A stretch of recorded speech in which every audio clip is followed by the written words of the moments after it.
Hello everyone, welcome to iPlus Training Solutions. ഈ സെഷനിൽ നമ്മൾ ഡിസ്കസ് ചെയ്യാൻ പോകുന്നത് HSST സൈക്കോളജിയുടെ 5th മൊഡ്യൂളായ മോട്ടിവേഷൻ ആൻഡ് ഇമോഷണൽ നിന്ന് നമുക്ക് എക്സാമിന് എക്സ്പെക്ട് ചെയ്യാവുന്ന കുറച്ച് മോഡൽ ക്വസ്റ്റ്യൻസ് ആണ്. സോ നമുക്ക് ഫസ്റ്റ് ക്വസ്റ്റ്യൻ എന്താണെന്നുള്ളത് നോക്കാം. First question. Which of the following approaches to motivation focuses on the idea that behavior is driven by internal desires and biological needs? Option A, cognitive approach. Option B, incentive approach. Option C, instinct approach. And option D, drive theories. So ഇവിടെ നമുക്ക് ഒരു motivation related ആയിട്ടുള്ള ഒരു question ആണ് കാണാൻ പറ്റുന്നത്. So ഇവിടെ ചോദിച്ചിരിക്കുന്നത് ഏത് മോട്ടിവേഷന്റെ ഏത് അപ്രോച്ച് ഏത് തിയറിയിലാണ് പറഞ്ഞിരിക്കുന്നത് our behaviour is driven by internal desires and biological needs എന്നുള്ളത് ഏത് തിയറിയിലാണ് എക്സ്പ്ലെയിൻ ചെയ്തിട്ടുള്ളതെന്നാണ് ക്വസ്റ്റ്യൻ. ആൻഡ് നമ്മൾ ഇതിന്റെ ആൻസർ നോക്കുകയാണെങ്കിൽ here the correct answer is option D, drive theories. Option D, drive theories ആണ് ഇവിടെ കറക്റ്റ് ആൻസർ ആയിട്ട് വരുന്നത്. സോ എന്താണ് ഡ്രൈവ് തിയറീസ് എന്ന് പറയുന്നത്?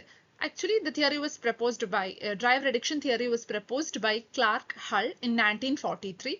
So, ഇതൊരു ബയോളജിക്കൽ തിയറി ഓഫ് മോട്ടിവേഷൻ ആണ്. ഡ്രൈവ് തിയറി എന്ന് പറയുന്നത് ബയോളജിക്കൽ തിയറി ഓഫ് മോട്ടിവേഷൻ ആണ്. ആൻഡ് ഇതിൽ എക്സ്പ്ലെയിൻ ചെയ്യുന്നത് നമ്മൾ ഒരു ഹോമിയോസ്റ്റാസിസ് മെയിൻറ്റെയിൻ ചെയ്യാന്നൊക്കെയുള്ള കാര്യങ്ങളിലൂടെയാണ് നമ്മുടെ ബിഹേവിയറിനെ ഇവിടെ എക്സ്പ്ലെയിൻ ചെയ്യുന്നത്.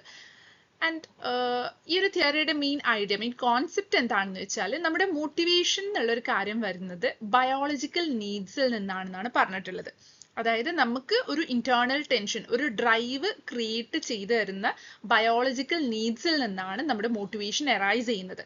And our behaviour is aimed at reducing this tension എന്നുള്ളൊരു കാര്യമാണ് ഈ തിയറിയിൽ പറഞ്ഞത്. ഇപ്പം നമ്മുടെ ബോഡി ഒരു ഔട്ട് ഓഫ് ബാലൻസിലാവുന്ന സമയത്ത്, അതായത് നമ്മുടെ ഹോമിയോസ്റ്റാസിസ് എന്നുള്ള ഒരു കാര്യം ഡിസ്റ്റർബ്ഡ് ആവുന്ന സമയത്ത് നമുക്കൊരു ഡിസ്കംഫേർട്ട് ഫീൽ വരാം. സോ ഈ ഒരു ഡിസ്കംഫേർട്ട് ആയിരിക്കും നമ്മളിൽ ഒരു ഡ്രൈവ് ക്രിയേറ്റ് ചെയ്ത് നമ്മളൊരു ആക്ഷൻ എടുക്കാൻ വേണ്ടി പുഷ് ചെയ്യുന്നുണ്ടാവാം. സോ ഡ്രൈവ് റിഡക്ഷൻ തിയറി എന്ന് പറയുന്നത് മെയിൻ ആയിട്ട് ഇതിന്റെ ഒരു കൺസേൺ എന്താണെന്ന് വെച്ചാൽ നമ്മുടെ ഒരു ഫിസിയോളജിക്കൽ ബാലൻസ് മെയിൻറ്റെയിൻ ചെയ്യാന്നുള്ളതാണ് ഈ തിയറിയുടെ ഒരു മെയിൻ കൺസേൺ എന്ന് പറയുന്നത്. And according to this theory നമ്മൾ ഓരോ ആൾക്കാരും മോട്ടിവേറ്റഡ് ആയിട്ടുള്ളത് എന്തിനു വേണ്ടിയിട്ടാണ്? ഈ ഒരു ഫിസിക്കൽ ഡിസ്കംഫേർട്ടിനെ റിഡ്യൂസ് ചെയ്യാൻ വേണ്ടിയിട്ടാണ്. അതായത് ആ ഒരു ഇംബാലൻസ് കാരണം ഉണ്ടായിട്ടുള്ള നമ്മുടെ ബോഡിയിൽ ഉണ്ടായിട്ടുള്ള ഫിസിക്കൽ ഡിസ്കംഫേർട്ടിനെ റിഡ്യൂസ് ചെയ്യാൻ വേണ്ടിയിട്ടാണ് നമ്മൾ ഓരോ ആൾക്കാരും മോട്ടിവേറ്റഡ് ആയിട്ടുള്ളതെന്നാണ് ഈ തിയറിയിൽ പറയുന്നത്. And we are trying to return the body to a state of homeostasis. ഇപ്പോൾ ഒരു എക്സാമ്പിൾ പറയുകയാണെങ്കിൽ ഇപ്പം ഒരു പേഴ്സൺ ഹംഗ്രി ആണ്. സോ ഹംഗ്രി ആയ സമയത്ത് അവരുടെ ബോഡി എന്ത് ചെയ്യും? ഒരു ഡ്രൈവ് ക്രിയേറ്റ് ചെയ്യുന്നുണ്ട്, ലൈക്ക് ടു ഈറ്റ് എന്നുള്ളൊരു ഡ്രൈവ് അവിടെ ക്രിയേറ്റ് ചെയ്യുന്നുണ്ട്. And they are motivated to find out the food. Okay, അവിടെ അവർ മോട്ടിവേറ്റഡ് ആവുന്ന എന്തിനു വേണ്ടിയിട്ടാണ്? അവരുടെ ആ ഒരു ഹങ്കർ എന്നുള്ളൊരു നീഡിനെ സാറ്റിസ്ഫൈ ചെയ്യാൻ വേണ്ടിയിട്ടാണ്. അതിന് വേണ്ടിയിട്ടാണ് അവർ മോട്ടിവേറ്റഡ് ആവുന്നത്. സോ ഇതാണ് ഡ്രൈവ് തിയറിയിൽ പറഞ്ഞിട്ടുള്ളത്. സോ നമ്മുടെ ക്വസ്റ്റ്യനിൽ നോക്കുന്ന സമയത്ത് നമുക്ക് കാണാൻ പറ്റും എന്താണ് ക്വസ്റ്റ്യനിൽ പറഞ്ഞിട്ടുള്ളത്. Which approach of motivation focuses on the idea that behavior is driven by internal desires and biological needs. അത് ഡ്രൈവ് തിയറിയിലാണ് ഈ ഒരു കാര്യം പറഞ്ഞിട്ടുള്ളത്. ഡ്രൈവ് തിയറിയിലാണ് നമ്മുടെ ബിഹേവിയർ എന്ന് പറയുന്നത് internal desires and biological needs കൊണ്ട് മോട്ടിവേറ്റഡ് ആയിട്ടുള്ളതെന്ന് പറഞ്ഞ തിയറി ഡ്രൈവ് തിയറി ആണ്. ആൻഡ് നമ്മൾ മറ്റ് ഓപ്ഷൻസ് ഇവിടെ നോക്കുകയാണെങ്കിൽ ഇപ്പം ഓപ്ഷൻ എയിൽ പറഞ്ഞിരിക്കുന്നത് കൊഗ്നേറ്റീവ് അപ്രോച്ച് എന്നുള്ളതാണ്. സോ നമുക്കറിയാം കൊഗ്നേറ്റീവ് അപ്രോച്ച് എന്ന് പറയുമ്പോൾ അവിടുത്തെ ഒരു ഫോക്കസ് എന്ന് പറയുന്നത് തിങ്കിങ്, എക്സ്പെക്ടേഷൻ, അതുപോലെ ഡിസിഷൻ മേക്കിംഗ് പോലെയുള്ള കാര്യങ്ങളാണ്. അതൊരു പ്യുവർലി ബയോളജിക്കൽ നീഡ്സ് അല്ല അവിടെ പറയുന്നത്. ആൻഡ് നമ്മൾ ഓപ്ഷൻ ബി നോക്കുകയാണെങ്കിൽ അവിടെ ഇൻസെന്റീവ് അപ്രോച്ചിനെ കുറിച്ചാണ് പറയുന്നത്. സോ ഇൻസെന്റീവ് അപ്രോച്ച് എന്ന് പറയുമ്പോൾ അവിടെ എക്സ്റ്റേണൽ റിവാർഡ്സ് ലൈക്ക് ഇപ്പം മണി, ഗ്രേഡ്സ് പോലെയുള്ള എക്സ്റ്റേണൽ റിവാർഡ്സ് കൊണ്ടാണ് നമ്മുടെ ബിഹേവിയർ മോട്ടിവേറ്റഡ് ആയിട്ടുള്ളതെന്നാണ് ഈ ഇൻസെന്റീവ് അപ്രോച്ചിൽ പറയുന്നത്. It's not about internal needs. പിന്നെ ഓപ്ഷൻ സിയിൽ പറഞ്ഞിരിക്കുന്നത് ഇൻസ്റ്റിങ്ക്ട് അപ്രോച്ചിനെ കുറിച്ചിട്ടാണ്. ഇൻസ്റ്റിങ്ക്ട് അപ്രോച്ച് എന്ന് പറയുമ്പോൾ കൂടുതലായിട്ട് ഫോക്കസ് ചെയ്യുന്നത് ഒരു ഇന്നേറ്റ് ആയിട്ടുള്ള നമ്മുടെ ഒരു ഇന്നേറ്റ് ആയിട്ടുള്ള ബിഹേവിയർ, ഒരു ഫിക്സ്ഡ് പാറ്റേൺ ഓഫ് ബിഹേവിയർ എന്നൊക്കെയുള്ള കാര്യങ്ങളാണ് അവിടെ ഫോക്കസ് ചെയ്യുന്നത്. നമ്മൾ ഓരോ ആൾക്കാരും ബൈ ബർത്ത് തന്നെ നമ്മളിൽ ഒരു നാച്ചുറൽ ബിഹേവിയർ ഉണ്ടെന്നാണ് ഈ തിയറിയിൽ പറയുന്നത്. ഒരു ആക്ഷൻ എടുക്കാൻ വേണ്ടി നമ്മളെ പുഷ് ചെയ്യുന്ന ഒരു നാച്ചുറൽ ബിഹേവിയർ നമ്മളിൽ ബൈ ബർത്ത് ഉണ്ടെന്നാണ് ഇൻസ്റ്റിങ്ക്ട് തിയറിയിൽ പറഞ്ഞിട്ടുള്ളത്. And it's not specifically on internal imbalance or needs എന്നുള്ളൊരു കാര്യമാണ് പറഞ്ഞത്. സോ ഇവിടെ കറക്റ്റ് ആൻസർ വരുന്നത് ഓപ്ഷൻ ഡി ആണ്, which is drive theories. Now let's move to the second question. Second question. According to which theory of emotion the physiological reaction and the emotion are assumed to occur simultaneously? Option A, James Lange theory. Option B, Cannon-Bard theory. Option C, cognitive arousal theory. And option D, cognitive mediational theory. So ഇവിടെ ഇമോഷന്റെ theory base ചെയ്തിട്ടുള്ള ഒരു question ആണ് കൊടുത്തിട്ടുള്ളത്. And here the correct answer is option B, Cannon-Bard theory. So, Cannon-Bard theory was proposed by Walter Cannon and Philip Bard. And ഈ ഒരു തിയറിയുടെ main idea എന്ന് പറയുന്നത് എന്താണ്, നമ്മുടെ ഇമോഷനും അതുപോലെ ഫിസിയോളജിക്കൽ അറൗസലും ഈ രണ്ട് കാര്യങ്ങളും നടക്കുന്നത് സൈമൾട്ടേനിയസ്ലി ആണ്. അതായത് ഇപ്പം ഒരു പേഴ്സൺ ഒരു ഇമോഷൻ എക്സ്പീരിയൻസ് ചെയ്യുന്നു, അതിന്റെ കൂടെ തന്നെ ആയിരിക്കും അവരിൽ ഉണ്ടാവുന്ന ബോഡിയിലെ ചേഞ്ചസ് എന്ന് പറയുന്നതും. അത് രണ്ട് കാര്യങ്ങളും സെയിം ടൈം ആയിരിക്കും നടക്കുന്നുണ്ടാവുക. അല്ലാതെ ഒന്ന് നടന്ന് അതിന് കാരണമായിട്ട് മറ്റൊന്ന് നടക്കാന്നുള്ളതല്ല ഇവിടെ പറയുന്നത്. രണ്ട് കാര്യങ്ങളും, അതായത് നമ്മുടെ ഫിസിയോളജിക്കൽ അറൗസൽ എന്ന് പറയുന്നതും അതുപോലെ എന്താ ഇമോഷൻ എന്നുള്ള ഒരു എക്സ്പീരിയൻസും, ഈ രണ്ട് കാര്യങ്ങളും at the same time simultaneously ആയിരിക്കും നടക്കുക എന്നുള്ളതാണ് കാനൺ-ബാർഡ് തിയറിയിൽ പറയുന്നത്. ഫോർ എക്സാമ്പിൾ, ഒരാൾ ഒരു സ്നേക്കിനെ കാണുന്നു, സോ ഈ സമയത്ത് അവരിൽ എന്താ ഫിയർ എന്നുള്ള ഒരു ഇമോഷൻ വരുന്നു, അതിന്റെ കൂടെ തന്നെ അവരിൽ ബോഡിയിലി ചേഞ്ചസ്, ഫിസിയോളജിക്കൽ ചേഞ്ചസ് വരുന്നു, ലൈക്ക് ഹാർട്ട് ബീറ്റ് ഇൻക്രീസ് ചെയ്യുക, സ്വെറ്റ് ചെയ്യുക, അങ്ങനെയുള്ള ഫിസിയോളജിക്കൽ ചേഞ്ചസ് വരുന്നു. ഇത് രണ്ടും അറ്റ് ദ സെയിം ടൈം ആയിരിക്കും നടക്കുന്നുണ്ടാവുക എന്നാണ് കാനൺ-ബാർഡ് തിയറിയിൽ പറഞ്ഞിരിക്കുന്നത്. സോ അതുകൊണ്ട് നമുക്ക് ഈ ഒരു ക്വസ്റ്റ്യന്റെ ബേസിൽ നോക്കുകയാണെങ്കിൽ the theory of emotion in which the physiological reaction and the emotion are assumed to occur simultaneously is Cannon-Bard theory. Option B, Cannon-Bard theory ആണ് correct answer. So why the other theories, why the other options are wrong നോക്കുകയാണെങ്കിൽ ഇപ്പം James Lange theory option എയിൽ പറഞ്ഞിരിക്കുന്ന James Lange തിയറിയിൽ പറയുന്നത് എന്താണ്, അതിൽ പറഞ്ഞിരിക്കുന്നത് നമ്മൾ ഒരു എന്താ ഒരാൾ ഫസ്റ്റ് ഒരു സ്റ്റിമുലസിനെ മീറ്റ് ചെയ്യും, ലൈക്ക് ഒരു സ്നേക്കിനെ കാണും, പിന്നെ ഫിസിയോളജിക്കൽ അറൗസൽ വരും, ലൈക്ക് ഹാർട്ട് ബീറ്റ് ഇൻക്രീസ് ചെയ്യുക, അതിനുശേഷമായിരിക്കും ഇമോഷൻ എന്നുള്ളത് എക്സ്പീരിയൻസ് ചെയ്യുന്നുണ്ടാവുക, അവർക്കൊരു ഫിയർ എന്നുള്ള ഒരു ഇമോഷൻ വരുന്നുണ്ടാവുക. സോ ഇതാണ് ജെയിംസ് ലാങ് തിയറിയിൽ പറഞ്ഞിട്ടുള്ളത്. പിന്നെ ഓപ്ഷൻ സിയിൽ പറഞ്ഞിരിക്കുന്നത് കൊഗ്നേറ്റീവ് അറൗസൽ തിയറി ഉള്ളതാണ്. So cognitive arousal theory is actually the another name for സാഷസിംഗർ തിയറി. സാഷസിംഗർ theory, two factor theory of emotion ആണ് സാഷസിംഗർ തിയറി. അതിന് പറയുന്ന വേറൊരു പേരാണ് cognitive arousal theory of emotion എന്നുള്ളത്. ആൻഡ് സാഷസിംഗർ തിയറിയുടെ മെയിൻ ആയിട്ട് നമുക്കറിയാം അവിടെ പറഞ്ഞിരിക്കുന്നത് ഇമോഷൻ രണ്ട് ഫാക്ടേഴ്സിനെയാണ് ഡിപ്പെൻഡ് ചെയ്തിരിക്കുന്നത്. ഒന്ന് ഫിസിയോളജിക്കൽ അറൗസലും മറ്റൊന്ന് കൊഗ്നേറ്റീവ് ലാബലിംഗ് എന്നുള്ള കാര്യമാണ്. സോ ആ തിയറിയിൽ പറയുന്നത് എന്താണ്, നമ്മളിപ്പം ഒരാൾ നടന്നു പോകുന്ന സമയത്ത് ഒരു സ്നേക്കിനെ കാണുന്നു, സോ ആ സമയത്ത് അവരുടെ ഹാർട്ട് ബീറ്റ് എന്താ ഇൻക്രീസ് ചെയ്യും, ഹാർട്ട് ബീറ്റ് ഫാസ്റ്റ് ആവും, ആൻഡ് അവരുടെ ബോഡി എന്ത് ചെയ്യും, ടെൻസ്ഡ് ആവാൻ തുടങ്ങുക എന്നുള്ളൊരു കണ്ടീഷനിൽ വരും. ദെൻ ആ ഒരു പേഴ്സൺ ആ ഒരു സിറ്റുവേഷനെ ഡേഞ്ചറസ് ആയിട്ട് അവർ ഇന്റർപ്രിട്ടേഷൻ ചെയ്യുന്നു. ബേസ്ഡ് ഓൺ ദാറ്റ് ഇന്റർപ്രിട്ടേഷൻ ആ ഒരു പേഴ്സണിൽ ഫിയർ എന്നുള്ള ഒരു ഇമോഷൻ എക്സ്പീരിയൻസ് ആവുന്നു. സോ ഇവിടെ ഇമോഷൻ എന്ന് പറയുന്നത് ഡിപ്പെൻഡ് ചെയ്തിരിക്കുന്നത് ബോത്ത് അവരുടെ physiological reaction and the way the situation is understood എന്നുള്ള ഒരു കാര്യത്തിനെയാണ്. സോ ഈ ഒരു ഓപ്ഷൻ ആണ്, ഇതാണ് കൊഗ്നിറ്റീവ് അറൗസൽ തിയറിയിൽ പറയുന്നത്. പിന്നെ ഓപ്ഷൻ ഡിയിൽ പറഞ്ഞിരിക്കുന്നത് കൊഗ്നിറ്റീവ് മീഡിയേഷണൽ തിയറി എന്നുള്ളതാണ്, which was proposed by Richard Lazarus. ആ തിയറിയിൽ പറയുന്നത്, ലസാരസിന്റെ തിയറിയിൽ പറഞ്ഞിരിക്കുന്നത് എന്താണ്, ഫസ്റ്റ് ഒരാൾ എന്താ ഒരു സ്റ്റിമുലസ് വരുന്നു, ലൈക്ക് ഇപ്പം ഒരു സ്നേക്കിനെ കാണുന്നു, സോ ആ സമയത്ത് അവരിൽ ഒരു കൊഗ്നേറ്റീവ് അപ്രൈസൽ ഉണ്ടാവും. കൊഗ്നേറ്റീവ് അപ്രൈസൽ എന്ന് പറയുമ്പോൾ അവർ ആ ഒരു സിറ്റുവേഷനെ ഇന്റർപ്രിറ്റ് ചെയ്യുന്നുണ്ട്, ലൈക്ക് ഈ സ്നേക്ക് എന്നുള്ളത് എനിക്ക് ഡേഞ്ചറസ് ആവാം, ചിലപ്പോൾ അത് എന്നെ ബൈറ്റ് ചെയ്യാം എന്നൊക്കെയുള്ള ഒരു ഇന്റർപ്രിറ്റേഷൻ ആ പേഴ്സൺ അവിടെ ചെയ്യും. ആഫ്റ്റർ ദാറ്റ് എന്ത് സംഭവിക്കുന്നുണ്ടാവുക, ഇമോഷൻ ആൻഡ് ഫിസിയോളജിക്കൽ റെസ്പോൺസ് ഉണ്ടാവുക. ഇമോഷൻ, അവർക്ക് ഫിയർ എന്നുള്ള ഒരു ഇമോഷനും അതുപോലെ ഇൻക്രീസ്ഡ് ഹാർട്ട് ബീറ്റ്, അത് അങ്ങനെ മസിൽ ടെൻഷൻ, അങ്ങനെയുള്ള ഫിസിയോളജിക്കൽ റെസ്പോൺസും ഇമോഷനും ആഫ്റ്റർ ദാറ്റ് ഈ ഒരു കൊഗ്നേറ്റീവ് അപ്രൈസലിന് ശേഷമായിരിക്കും വരുന്നുണ്ടാവുക. ഇതാണ് കൊഗ്നേറ്റീവ് മീഡിയേഷണൽ തിയറിയിൽ പറഞ്ഞിരിക്കുന്നത്. സോ ഫിസിയോളജിക്കൽ റിയാക്ഷനും ഇമോഷനും സൈമിൾട്ടേനിയസ്ലി ഒക്കർ ചെയ്തിരിക്കുന്ന തിയറി എന്ന് പറയുന്നത് ഓപ്ഷൻ ബി ആയ Canon-Bard തിയറിയിലാണ്. So now let's move to the next question. Third question, who termed the body's response to stressors as the general adaptation syndrome? Option A, Walter Cannon. Option B, Richard Lazarus. Option C, Hans Selye. And option D, Carl Lang. So here the correct answer is option C, Hans Selye. So ഇവിടെ ചോദിച്ചിരിക്കുന്ന question എന്ന് പറയുന്നത്, ആരാണ് നമ്മുടെ ബോഡിയുടെ സ്ട്രെസ്സേഴ്സിനോടുള്ള നമ്മുടെ ബോഡിയുടെ റെസ്പോൺസിനെ general adaptation syndrome എന്ന് പറഞ്ഞിരിക്കുന്നത് ടേം ചെയ്തിരിക്കുന്നത് ആരാണെന്നാണ് question. So here the correct answer is Hans Selye. അപ്പോൾ general adaptation syndrome, okay, GAS general adaptation syndrome എന്നുള്ളത് ഇൻട്രൊഡ്യൂസ് ചെയ്തിട്ടുണ്ടായിരുന്ന പേഴ്സൺ ഹാൻസ് സെല്യെ ആയിരുന്നു. It's one of the theory in stress. So ഇതിൽ പറയുന്നത് എന്താണ്, ഈ ഒരു തിയറിയിൽ പറയുന്നത് എന്താണ്, നമ്മുടെ ബോഡി എന്ന് പറയുന്നത് എന്ത് ചെയ്യും, അതിപ്പം നമ്മുടെ ബോഡി ഒരു സ്ട്രെസ്സറായിട്ട് ഫേസ് ചെയ്യുന്ന സമയത്ത് നമ്മുടെ ബോഡിയിൽ ഒരു സീരീസ് ഓഫ് പ്രെഡിക്റ്റബിൾ ഫിസിയോളജിക്കൽ സ്റ്റേജസിലൂടെ നമ്മുടെ ബോഡി കടന്നു പോകുന്നതാണ് ഈ തിയറിയിൽ പറഞ്ഞിട്ടുള്ളത്. And the general adaptation syndrome consists of 3 stages. അതിൽ നമ്മൾ 3 സ്റ്റേജസിനെ കുറിച്ചാണ് പറഞ്ഞിരിക്കുന്നത്. First stage is alarm stage. അതായത് നമ്മുടെ ബോഡി എന്ത് ചെയ്യും, ഫസ്റ്റ് ആയിട്ട് സ്ട്രെസ്സറിനെ ഡിറ്റക്ട് ചെയ്യുക, എന്നിട്ട് അതിനോട് ഇമ്മീഡിയറ്റ്ലി റിയാക്ട് ചെയ്യുക. ഒരു ഫൈറ്റ് ഓർ ഫ്ലൈറ്റ് റെസ്പോൺസ് ഒക്കെ ആക്ടിവേറ്റ് ചെയ്യുന്ന ഒരു ഇനീഷ്യൽ സ്റ്റേജ് ആണ് അലാം സ്റ്റേജ് എന്ന് പറയുന്നത്.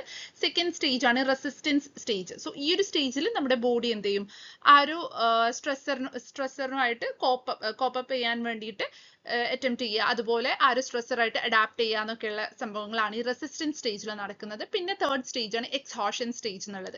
സോ ഇവിടെ നമ്മുടെ സ്ട്രെസ് എന്നുള്ളത് കണ്ടിന്യൂ ചെയ്ത് പോവുകയാണെങ്കിൽ, ഫോർ ടു ലോങ് കണ്ടിന്യൂ ചെയ്ത് പോവുകയാണെങ്കിൽ നമ്മുടെ ബോഡിയുടെ എനർജി റിസോഴ്സസ് എന്തായി മാറും, ഡിപ്ലീറ്റ് ആയിട്ട് മാറും. സോ ഇതെന്ത് ചെയ്യും, നമ്മളിൽ ഫിസിക്കൽ ആൻഡ് മെന്റൽ എക്സോഷന് കാരണമാവും, നമ്മുടെ റെസിസ്റ്റൻസ് റെഡ്യൂസ് ആവും, നമ്മുടെ ഒരു chance of risk of illness അല്ലെങ്കിൽ റിസ്ക് ഓഫ് ബേൺ ഔട്ട് എന്നൊക്കെ ഉള്ളത് ഇൻക്രീസ്ഡ് ആവാൻ കാരണമാവും.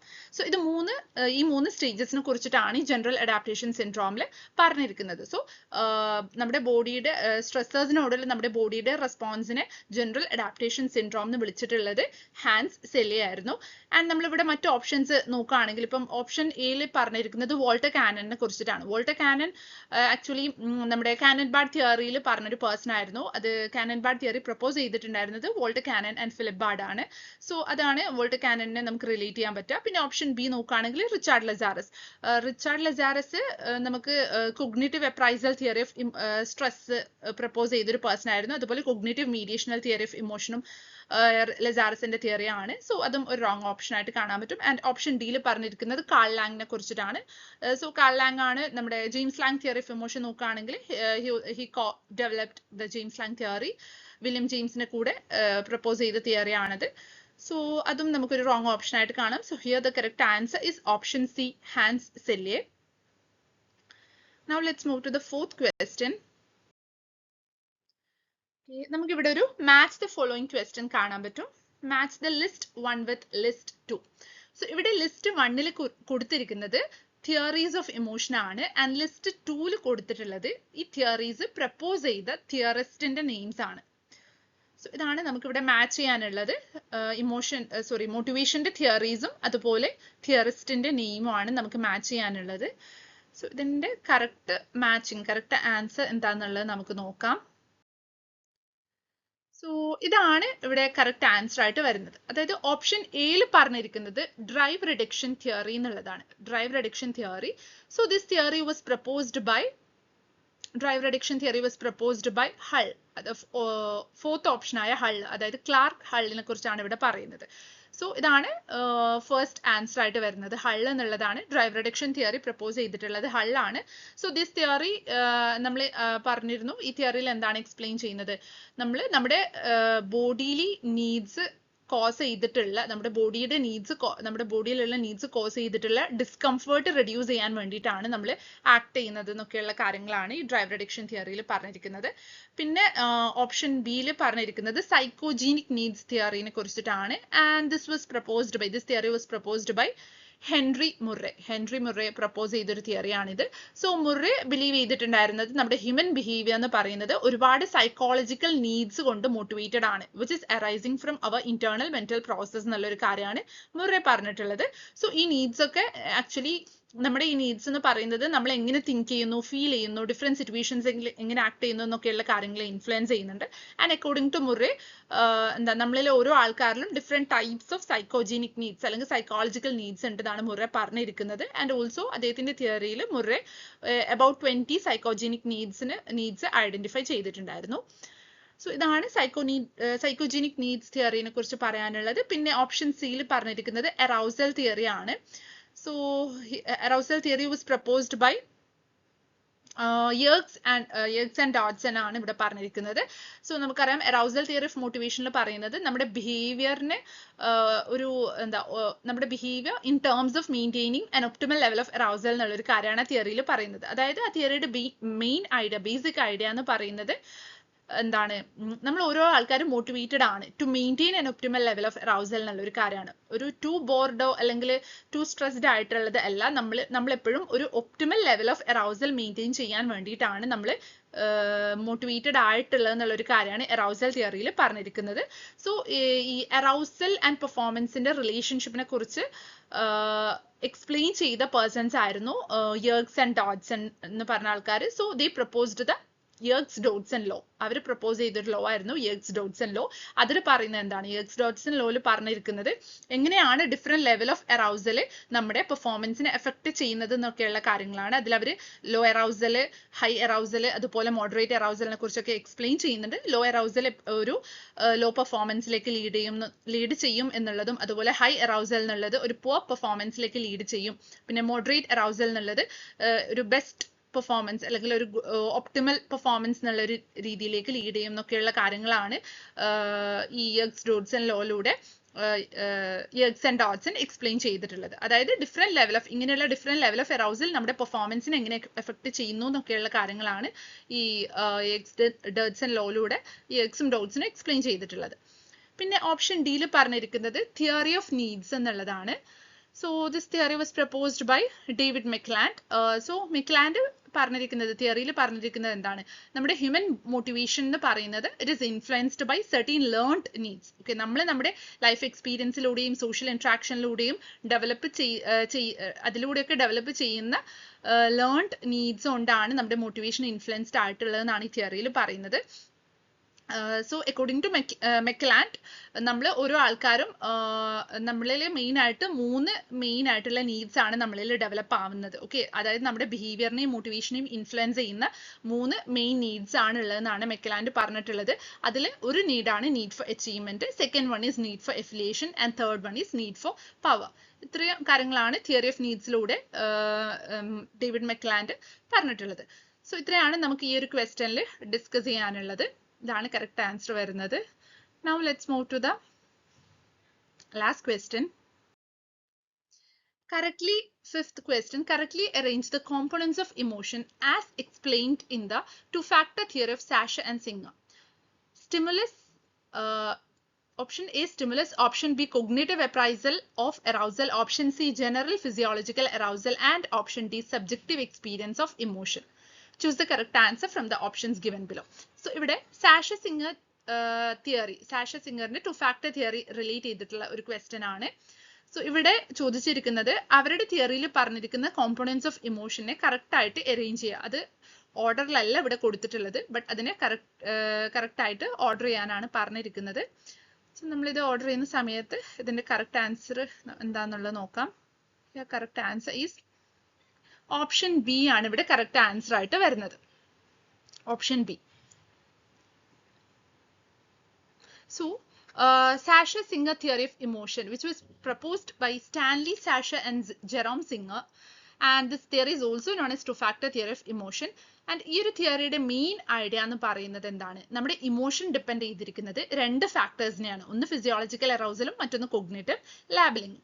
സോ ഇവർ പറഞ്ഞിരിക്കുന്നത്, സാഷ സിംഗർ തിയറിയിലൂടെ പറയുന്നത് എന്താണ്, നമ്മുടെ ഇമോഷൻ നടക്കുന്നത് ഫോളോയിങ് ഓർഡറിലാണ്. അതായത് നമ്മളിവിടെ കറക്റ്റ് ഓർഡർ ഈ ഒരു ക്വസ്റ്റ്യന്റെ ബേസിൽ നോക്കുകയാണെങ്കിൽ ഫസ്റ്റ് ഓർഡറിൽ വരുന്നത്, ഓക്കെ, ഇമോഷൻ നടക്കുന്നതിന്റെ ഒരു ഫസ്റ്റ് സ്റ്റെപ്പ് എന്ന് പറയുന്നത് ഒരു സ്റ്റിമുലസ് വരാന്നുള്ളതാണ്. ഓപ്ഷൻ എയിൽ പറഞ്ഞിരിക്കുന്നത് സ്റ്റിമുലസ് എന്നുള്ളത്. സോ ഒരു ഫസ്റ്റ് ആയിട്ട് ഒരു സ്റ്റിമുലസ് വരുന്നു പറയുമ്പോൾ എന്തെങ്കിലും ഒരു ഇൻസിഡന്റ് സംഭവിക്കുന്നു, ലൈക്ക് ഒരാൾ ഒരു സ്നേക്കിനെ കാണുന്നു. ആഫ്റ്റർ ദാറ്റ് നെക്സ്റ്റ് എന്താണ് ഓപ്ഷൻ പറഞ്ഞിരിക്കുന്നത്, സി ആണ്. സി എന്ന് പറയുമ്പോൾ ജനറൽ ഫിസിയോളജിക്കൽ അറൗസൽ എന്നുള്ള ഒരു കാര്യമാണ് പറഞ്ഞിരിക്കുന്നത്. അതായത് നമ്മുടെ ബോഡി റിയാക്ട് ചെയ്യാന്നുള്ളത്, സ്നേക്കിനെ കണ്ട സമയത്ത് നമ്മുടെ ബോഡി അതിനോട് റിയാക്ട് ചെയ്യാന്നുള്ളത്, ഹാർട്ട് ബീറ്റ് ഇൻക്രീസ് ചെയ്യുക, സ്വെറ്റ് ചെയ്യാന്നൊക്കെ ഉള്ളത്. പിന്നെ പറഞ്ഞിരിക്കുന്നതാണ് ഓപ്ഷൻ ബി എന്നുള്ളത്. ഓപ്ഷൻ ബി എന്ന് പറയുമ്പോൾ കൊഗ്നിറ്റീവ് അപ്രൈസൽ ഓഫ് അറൗസൽ എന്നുള്ള ഒരു കാര്യം. അതായത് നമ്മൾ അതിനെക്കുറിച്ച് തിങ്ക് ചെയ്യും, ആ ഒരു സിറ്റുവേഷനെ കുറിച്ച് സ്നേക്കിനെ കുറിച്ച് തിങ്ക് ചെയ്ത് അതിനെ ഇന്റർപ്രിട്ടേഷൻ ചെയ്യാന്നുള്ളത്, ഒരു കൊഗ്നിറ്റീവ് ലാബലിംഗ് കൊടുക്കാന്നുള്ളത്, ഒരു കാര്യമാണ്. അതായത് സ്നേക്ക് എന്നുള്ളത് ഡേഞ്ചറസ് ആണെന്നുള്ള ഒരു കൊഗ്നിറ്റീവ് ലാബലിംഗ് കൊടുക്കാന്നുള്ളതാണ് നെക്സ്റ്റ് നടക്കുന്നത്. And after that at last option ഡിയിൽ പറഞ്ഞിരിക്കുന്നത് എന്താണ്, സബ്ജക്റ്റീവ് എക്സ്പീരിയൻസ് ഓഫ് ഇമോഷൻ എന്നുള്ളതാണ്. അതായത് ഈ ഒരു കൊഗ്നിറ്റീവ് ലാബലിംഗിന്റെ ഒരു ബേസിൽ നമുക്കൊരു ഇമോഷൻ ഫീൽ ആവും, ലൈക്ക് ഒരു ഫിയർ എന്നുള്ള ഒരു ഇമോഷൻ ഫീൽ ആവാന്നുള്ളത്. ഒരു ഇവന്റ് നടക്കുന്നു, ബോഡിയിലെ റിയാക്ഷൻ നടക്കുന്നു, അതിനെക്കുറിച്ച് തിങ്ക് ചെയ്യുന്നു, ആഫ്റ്റർ ദാറ്റ് ഒരു ഇമോഷൻ നടക്കുന്നു. സോ ഇതാണ് കറക്റ്റ് ഓർഡർ വരുന്നത്. സാഷ സിംഗർ തിയറിയുടെ ഇമോഷൻ കോമ്പോണൻസിന്റെ ഒരു കറക്റ്റ് ഓർഡർ വരുന്നത് A, C, B and D എന്നുള്ളതാണ്. സോ ഇത്രയും ക്വസ്റ്റ്യൻസ് ആണ് നമുക്ക് ഈ ഒരു സെഷനിൽ ഡിസ്കസ് ചെയ്യാനുള്ളത്. So that's all for this session. Thank you.